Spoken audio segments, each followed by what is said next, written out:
Блян.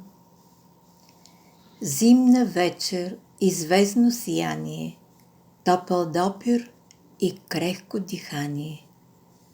Плаха обич, нежно вълнение, страст разпалена и вдъхновение.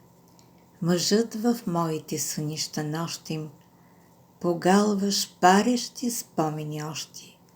Тихо присядаш, очите целуваш с обиш, тръгваш невидим, белек оставаш, запомнящ.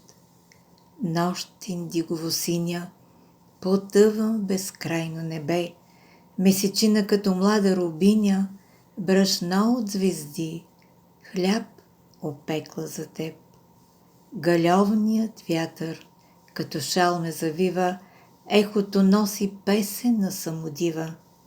Смисъл те търся, моя обич в деня, докоснах те, мой блян, блинувана тишина. Стихотворението написа и прочете за вас с много респект Лили Алексова.